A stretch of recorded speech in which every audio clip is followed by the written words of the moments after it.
नमस्कार, बहुत स्वागत है आप सभी का। मैं हूं आपके साथ लोकेंद्र त्यागी। मध्य प्रदेश में चुनावी लड़ाई अब ओबीसी मुद्दे पर आ गई है। विपक्ष के नेता जहां सीएम पर सवाल दाग रहे थे तो सीएम ने उन्हें जवाब दिया। सीएम ने कहा कि कांग्रेस को प्रदेश में ओबीसी सीएम हजम नहीं हो रहा। साथ ही सवाल दागा, कांग्रेस ने कितने ओबीसी मुख्यमंत्री प्रदेश को दिए। उधर राहुल गांधी लगातार ओबीसी आरक्षण का मुद्दा उठा रहे हैं तो पीएम मोदी भी विपक्ष को आरक्षण पर घेर रहे हैं। आखिर क्या वजह है कि अब ये जो पूरी सियासत है ये ओबीसी के इर्द गिर्द आ गई है? इसी पर आज करेंगे चर्चा। कुछ अहम सवाल भी हैं, कुछ खास मेहमान भी हमारे साथ जुड़ेंगे, लेकिन उससे पहले आज की रिपोर्ट आप देखिए।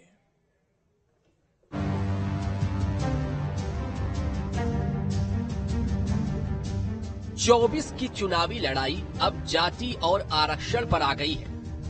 जातिगत जनगणना को लेकर कांग्रेस और अन्य विपक्षी पार्टियां जब बीजेपी पर लगातार हमलावर हैं, तो बीजेपी की ओर से इसकी काट निकाली जा रही है। एक दिन पहले जीतू पटवारी ने सीएम डॉक्टर मोहन यादव पर सवाल दागे और अमर्यादित भाषा का प्रयोग किया तो सीएम ने उन्हें जवाब दिया और कह दिया कि वे ओबीसी सीएम पचा नहीं पा रहे हैं। उनने तो एक उद्योगपति को मुख्यमंत्री बनवाया था, एक राजा को मुख्यमंत्री बनाया था, लेकिन हम सब ने मिलकर और वो लगातार हल्की भाषा का उपयोग कर रहे हैं। जो अपने पक्ष के प्रत्याशी को नहीं बचा पाए वो दूसरे पे कीचड़ उछाल रहे हैं। मैं उम्मीद करता हूं कि इससे वो बाज आएंगे। सीएम पर पलटवार करते हुए जीतू पटवारी ने कहा कि मैं भी ओबीसी हूँ। मैं भी मोहन यादव जी को धन्यवाद कि उनको याद है कि वो पिछड़े वर्ग के हैं।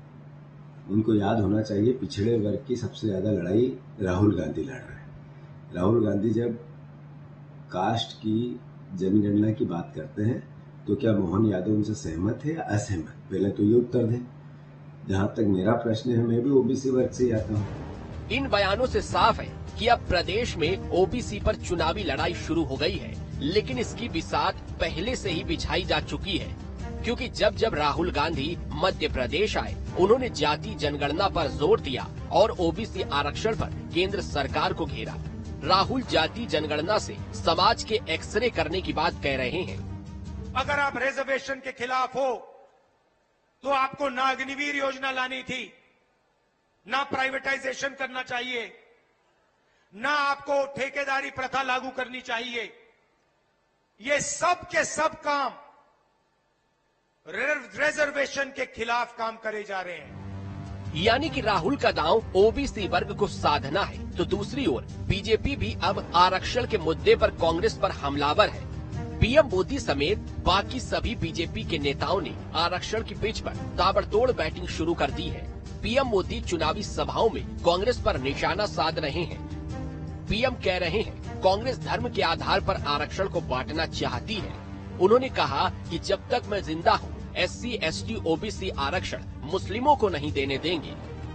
जब तक मोदी है, बाबा साहब आम्बेडकर ने, भारत के संविधान ने SC, ST, OBC और सामान्य वर्ग के लोगों को जो आरक्षण दिया है उसकी पूरी रक्षा की जाएगी। उस पर कोई कभी चोट नहीं आने दी जाएगी। दरअसल मध्य प्रदेश में ओबीसी के मुद्दे पर घमासान क्यों शुरू हो गया है और नेता अपने आप को पिछड़ा क्यों बता रहे हैं, ये जाने तो जातिवाद की तरफ बढ़ती मध्य प्रदेश की चुनावी राजनीति में सबसे अहम भूमिका ओबीसी यानी अन्य पिछड़ा वर्ग की जातियों की है। कहते हैं कि ओबीसी को साधे बिना सत्ता का सुख नहीं, और यही वजह है कि राजनीतिक पार्टियां जोर लगा रही हैं। यही वजह है कि मध्य प्रदेश की तरह ही कांग्रेस हर राज्य में जातिगत जनगणना कराने और आरक्षण को बढ़ाने का दांव चल रही है। विपक्ष का आकलन है कि पिछड़े वर्ग का 4 से 5% मतदाता भी शिफ्ट हो गया तो बड़ा उलटफेर हो सकता है।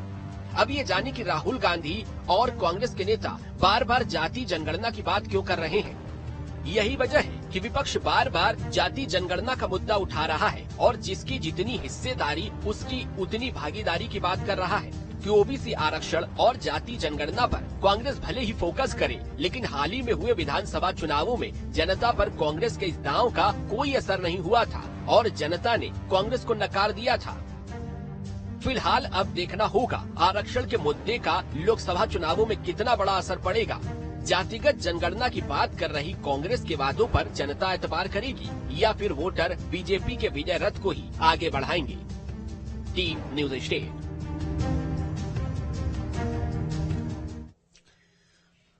तो मध्य प्रदेश की सियासत की लड़ाई अब ओबीसी पर आई, लेकिन आखिर क्यों? इसी पर अब चर्चा करेंगे। दो खास मेहमान हैं इस वक्त मेरे साथ, और डॉक्टर वाणी अहलुवालिया जी हैं, प्रवक्ता हैं बीजेपी की, और राजकुमार उपाध्याय जी हैं, प्रवक्ता हैं कांग्रेस के। आप दोनों का बहुत बहुत स्वागत है। वाणी जी, चर्चा तो कुछ और मुद्दों पर हो रही थी, लेकिन मुख्यमंत्री ने एकाएक ये कहा कि कांग्रेस को ये बर्दाश्त नहीं हो रहा कि ओबीसी मुख्यमंत्री बनाए, जबकि जो इससे पहले मुख्यमंत्री थे वो भी ओबीसी थे, उससे पहले उमा भारती भी ओबीसी थी। तो फिर ये सवाल अचानक से क्यों उठाया गया बीजेपी की तरफ से? आपके सभी दर्शकों को, न्यूज नेशन के दर्शकों को मेरा नमस्कार जी। राजनीति ने कांग्रेस के कुछ बयानों के कारण बड़ा ही अजीबोगरीब मोड़ लिया है। हम हर स्थान पर इनके कुछ दिग्गज नेताओं के बहुत बेतुके बयान सुनने मिलते हैं। जितू पटवारी जी का तो खैर नया स्वर नहीं है, ये हम पहले भी जानते हैं। हम विधानसभा के चुनावों में जब हो रहे थे तब भी जानते हैं कि जितू पटवारी जी के स्वर कैसे थे और वो कैसे बेतुके बयान करते हैं। और इनकी जो भाषा शैली है वो बड़ी ही आपत्तिजनक है।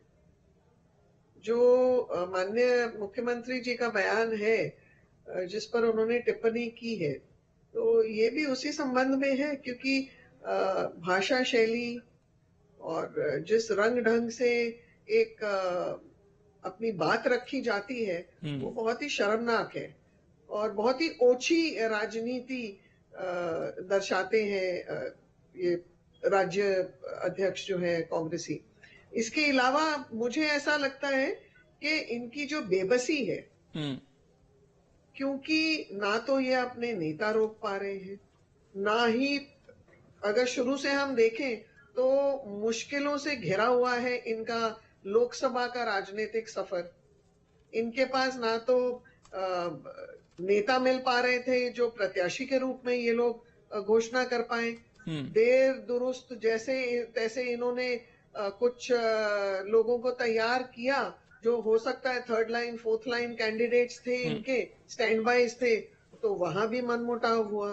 तो शायद मुझे ऐसे लगता है कि जितू पटवारी जी के जैसे बोलचाल रहती है और जैसे ये अध्यक्ष के रूप में कार्य कर रहे हैं, कहीं ना कहीं। लेकिन आपको क्यों लगता है वाणी जी, वो जो भाषा थी वो ओबीसी को देखते हुए उन्होंने की? क्योंकि माननीय यादव जी, मोहन यादव जी एक ओबीसी चेहरा है और यादव समुदाय देश में एक बहुत बड़ा और इम्पोर्टेंट समुदाय है। इनकी जो नहीं, वो अब ये सवाल पूछ रहे हैं तो फिर क्या हमारा आलोचना का अधिकार नहीं है? अगर कहीं बलात्कार के मामले सामने आ रहे हैं तो फिर हम क्या करें? उस पर बात ना करें, सवाल ना पूछें। का मामला एक बहुत बड़ा सामाजिक अपराध है जी। वो आप और मैं एक राजनीतिक मुद्दा अगर बना रहे हैं तो वो मुझे लगता है इससे दर्दनाक, शर्मनाक कोई चीज नहीं हो सकती। जिसके घर में कोई बेटी ऐसी पीड़ित हो, आप उनकी दशा दिशा सोच सकते हैं? हम उसको अगर राजनीतिक मुद्दा बना रहे हैं तो इनकी बेबसी और लाचारी तो पूरे देश दुनिया के सामने है। धिक्कार है ऐसी राजनीति पे इनकी। राजकुमार जी, लेकिन ये कांग्रेस किस तरफ जा रही, खासकर जीतू पटवारी, वो करना कुछ चाहते हैं, हो कुछ और रहा है। उनके जिस तरह के बयान हैं, उससे पहले वो कांग्रेस पार्टी को लेकर भी एक बयान दे चुके हैं जिसका अक्सर बीजेपी के नेता या दूसरे लोग चर्चा करते हैं। मैं उसका जिक्र नहीं करूंगा, लेकिन एक मुख्यमंत्री के लिए जिस तरह की भाषा का उपयोग उन्होंने किया, वो अलीराजपुर गए, वहां पर जिस तरीके से वो वीडियो सामने आ गया, उसको लेकर अगर एफआईआर दर्ज हुई, ये तो जीतू पटवारी को पता होगा ना कि कोई पीड़ित है तो उसके साथ इस तरीके की वीडियोग्राफी, फोटोग्राफी, उसकी आइडेंटिटी आप नहीं दिखा सकते हैं। अब उसमें अगर कोई एफआईआर करा रहा है तो उसमें आप सरकार को घेर रहे हैं और उसमें भी जिस तरह की भाषा का इस्तेमाल कर रहे हैं, क्या वो सही है? ये भाषा का इस्तेमाल भारतीय जनता पार्टी भी बहुत निम्न स्तरीय करती है और भारतीय जनता पार्टी पहले ये देखे कि मुख्यमंत्री महोदय गृह मंत्रालय भी संभाल रहे हैं और प्रदेश में जब से वो मुख्यमंत्री पद पर आए हैं लगातार कितनी घटनाएं ऐसी हो चुकी है। कांग्रेस पार्टियों ने हमेशा अपना पक्ष रखा है, उनका पक्ष रखा है, पीड़ित के लिए वो लगातार मैदान में आए हैं। और जब उन्होंने अपना पक्ष रखा तो ये लगातार उस चीज को दिशा और दशा भटकाने का काम करती है भारतीय जनता पार्टी और उनके नेता। आप उज्जैन में ही अभी आपने देखा, इसके पहले एक घटना हुई, फिर अभी कल फिर एक घटना हो गई, आश्रम के मामले को देख लीजिए, इसके पहले एक बच्ची का मामला भी बहुत लंबा चर्चित रहा। तो लगातार ये बातें जब उठती है तो ये उस चीज को, इनके पास कोई जवाब चीज पर बिल्कुल बैकफुट पे होते हैं। जब ये पलायन कर लेते हैं उन बातों से तो ये उनको समाजों पर ले आते हैं। आप ओबीसी की बात करते हैं, ओबीसी मुख्यमंत्री किसको अच्छा नहीं लगता है, किसको बुरा लगता है, ये कांग्रेस ने कभी ये बोला ही नहीं।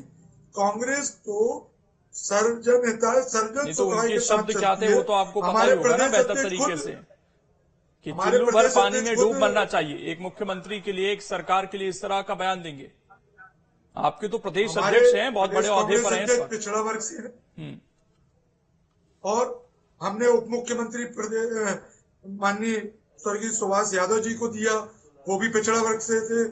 हमारे अभी राज्यसभा के सदस्य राजमणि पटेल जी भी बने थे। तो पिछड़ा वर्ग को सम्मान और साथ लेने की बात करनी और अपमान की बात कहां से आ गई?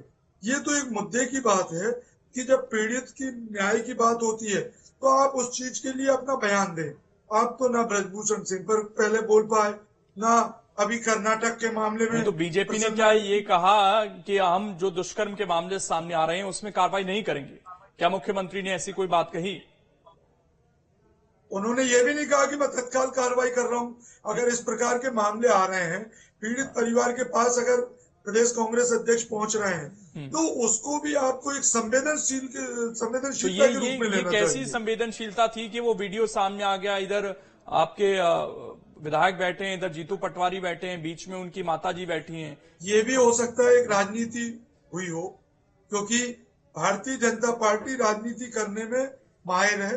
झूठ बोलो, बराबर लगातार बोलो, निरंतर बोलो वाली नीति है उनकी।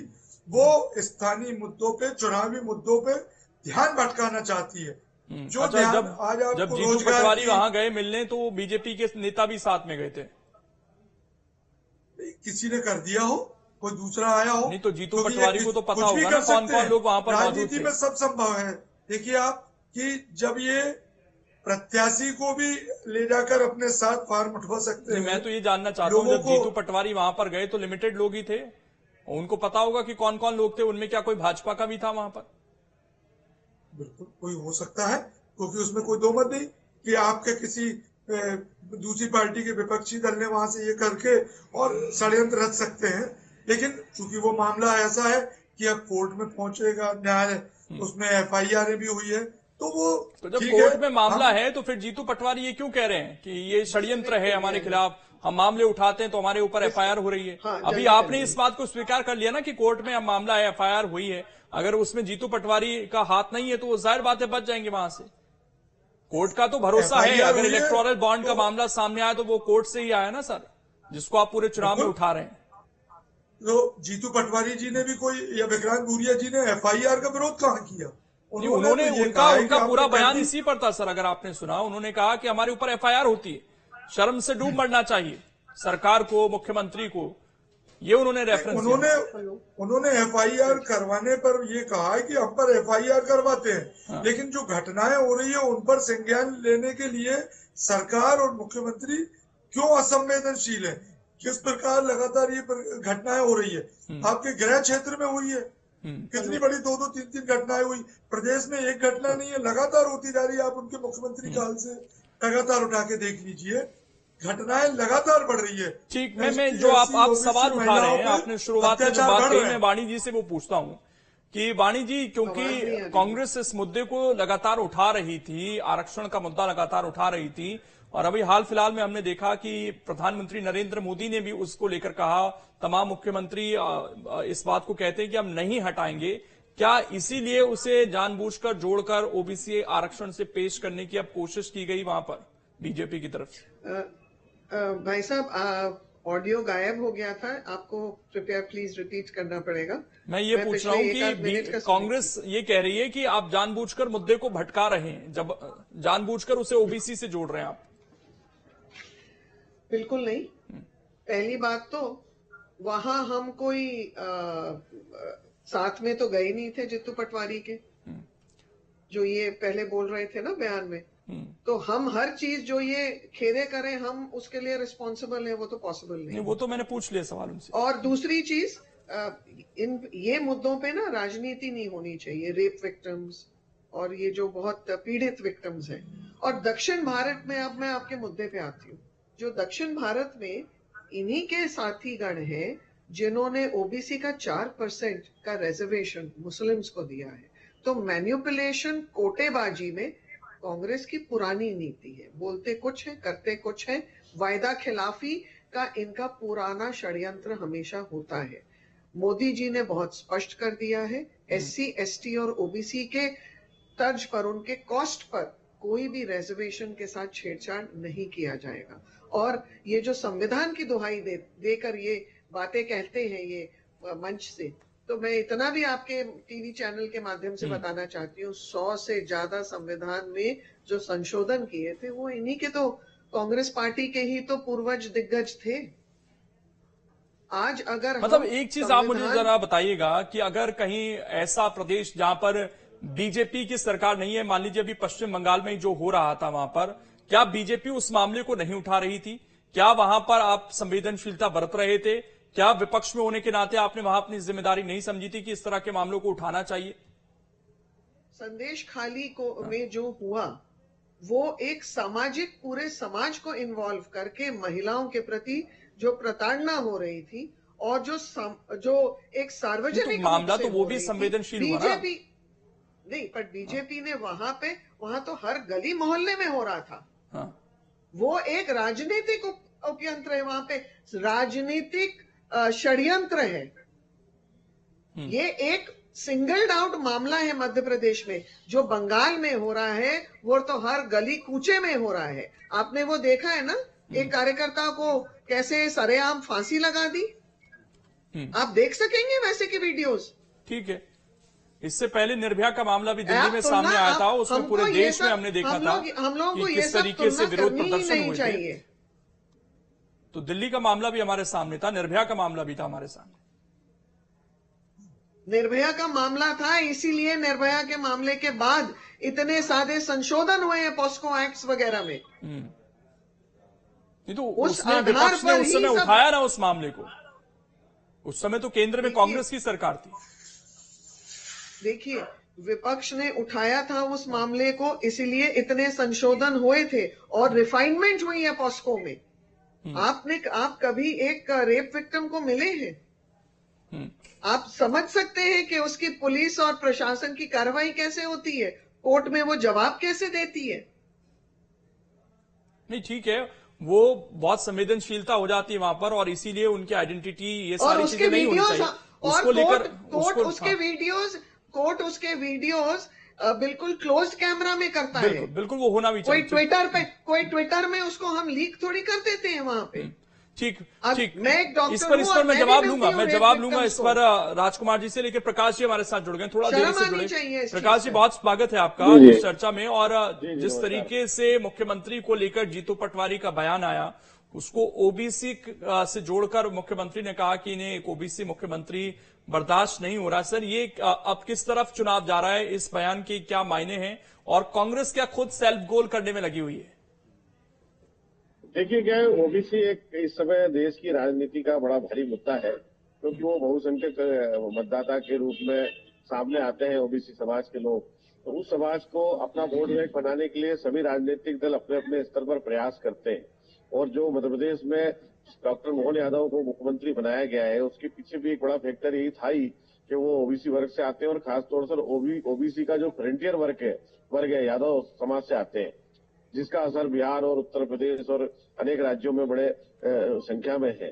तो जहां भारतीय जनता पार्टी ये दिखाने की कोशिश कर रही है कि वो ओबीसी की बड़ी हित साधक है, ओबीसी को राजनीतिक हिस्सेदारी पूरी तरह से दे रही है। प्रधानमंत्री भी ओबीसी है, मुख्यमंत्री भी ओबीसी है, तमाम मंत्री ओबीसी है।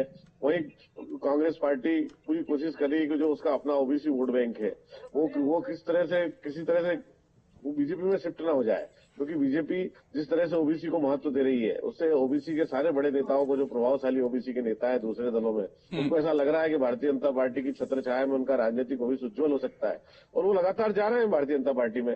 तो ये एक जो डर है, जीतू पटवारी खुद भी ओबीसी श्रेणी से आते हैं, लेकिन उनकी जो ओबीसी उनका जो समाज है उसकी संख्या कम है। ओबीसी समाज का अपना भी अंदर का एक बड़ा बंटवारा है, एक वर्गीकरण है उस समाज का, उसको भी हमको ध्यान में रखना पड़ेगा। राजकुमार जी से एक आखिरी रिएक्शन, आप अपनी बात रखिएगा क्योंकि एक ही मिनट है, थोड़ा संक्षेप में बोलेगा। और एक सवाल ये कि आपके प्रदेश अध्यक्ष क्या दबाव में ज्यादा हैं कि इस तरह के बयान वो दे देते हैं जिस पर सवाल उठते हैं, क्योंकि उनके गृह क्षेत्र में जो कुछ हुआ हाल फिलहाल में, और जब से वो प्रदेश अध्यक्ष बने तब से एकाएक नेताओं के जाने का सिलसिला भी जारी है, और अब इस बयान पर भी खुद घिरते हुए नजर आ रहे हैं।